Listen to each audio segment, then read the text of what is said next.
If you have followed this channel for a reasonable time, though you may not know who I am in real life, you do know something about me, and that is, I study a lot. Though today my studies are diversified between videos, audios and reading, when I was growing up, the easiest way for me to learn anything is to read books, because I didn't have access to the internet connection. So it happened that around the year 2007, I borrowed a book from one of my friends. The name of that book is What the Rich Know and Desperately Want to Keep Secret. Brian Scher in this book taught me a whole lot of simple things about how to build a successful business. But one of those lessons stood out and changed the way I see business forever. In this video, I am going to be sharing with you that very secret that I learned from Brian Scher, and I hope it will change your life the way it changed mine. The man in green clothes. Imagine a stadium of 50,000 people. Everybody in the stadium wears red clothes, but you were given a task, and that task is go into the stadium and make sure the camera notices you above everyone else. Now, let's imagine the scenario from another perspective. 3 individuals are to go into that stadium and they were given the same assignment. Get to the stadium and get noticed above everyone.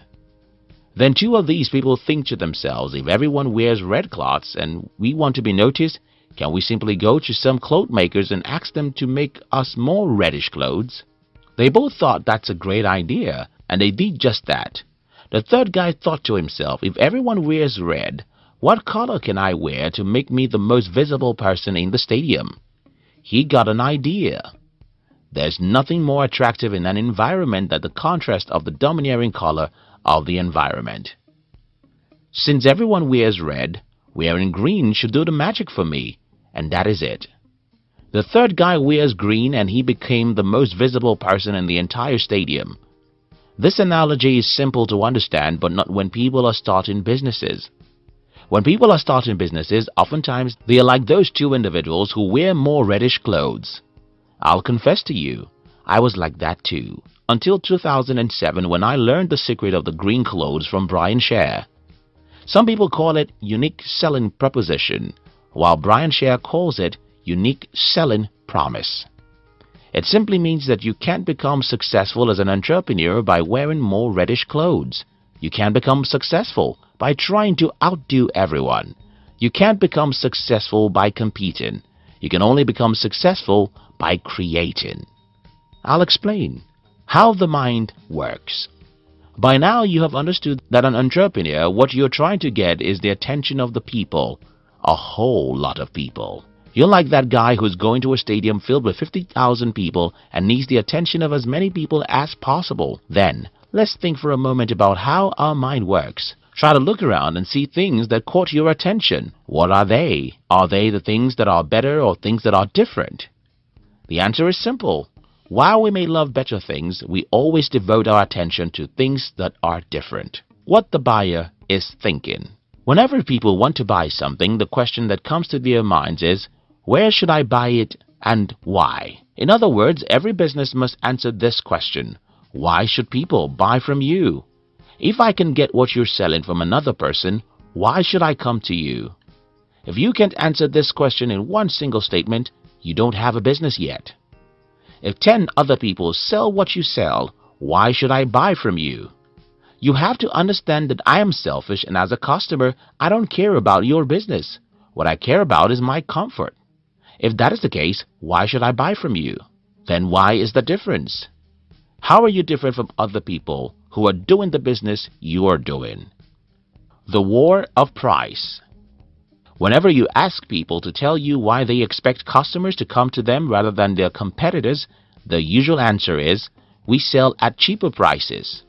One other thing I learned from Brian Scher is never compete with price except you're Rockefeller. I'll explain this. You see, when Rockefeller had become a billionaire, his next goal was to dominate the oil industry, and to do that, he often sells at losing to send his competitors away from the market. When he sells at a ridiculously low price that his competitors can never match, their businesses failed and he took over the entire market. This way he could then make all the money he has lost back. Rockefeller and other multi-billion-dollar companies can do that because they have too much money. You cannot afford to waste $1 million before you make a profit, so you can't fight your competitors with prices.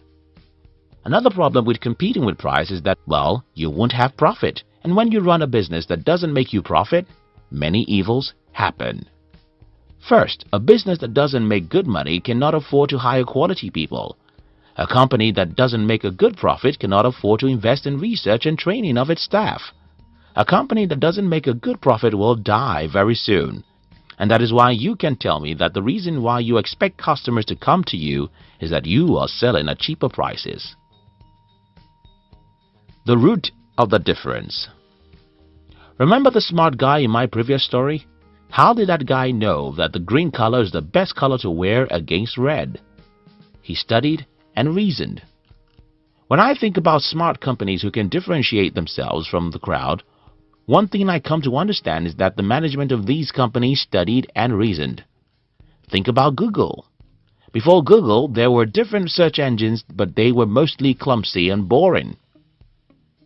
Google was going to differentiate itself from the stadium of 50,000 spectators, and that would never have happened if not because of Larry Page and his co-founder Sergey Brin knew what their competitors didn't know.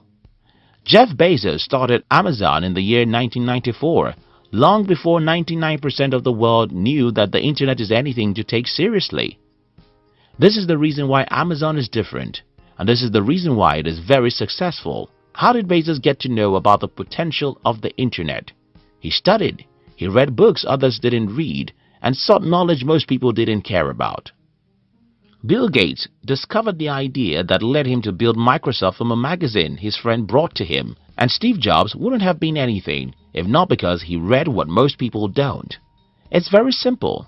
If I can study what you don't, I will know what you don't, and if I know what you don't about business, I can do things you cannot do, and this will make me different from you, and that's the secret of any business success. When better becomes different. So far in this video, I've spoken against better and in favor of difference. Now I want you to get me right. While being different from everyone else is the fastest way to build a successful business, being better can sometimes mean being different. Think about Facebook. There have been social media before 2004, but when Zuckerberg started the Facebook, he did a better job of keeping people on his platform than every other social media site. Because this platform is extremely better, the better became the difference, and Facebook won the market. The lesson here is that your better can sometimes become a difference if it is far superior to that of the competitor. But again, this has to do with a lot of learning, because if you don't know what nobody else knows about your market, product, or people, you can't be superior to your competitors enough to win the market. Whether you set out to be different or your better is so great that it becomes the difference, the key is to be different. Why should I buy from you if I can buy what you sell from someone else? How are you different from the other 50 people in the stadium? How are you different from your competitors? If you're not different, you've got no business and you can't make good money as an entrepreneur. Thank you for watching our videos. We'd like to give you another interesting video for you to enjoy next. But before then, our team will be very happy if you can like this video and share it with your friends on social media. If you're new here, don't forget to subscribe so that you won't miss other interesting videos like this. Look at your screen now to see 2 other videos we handpicked for you to enjoy next. We love you.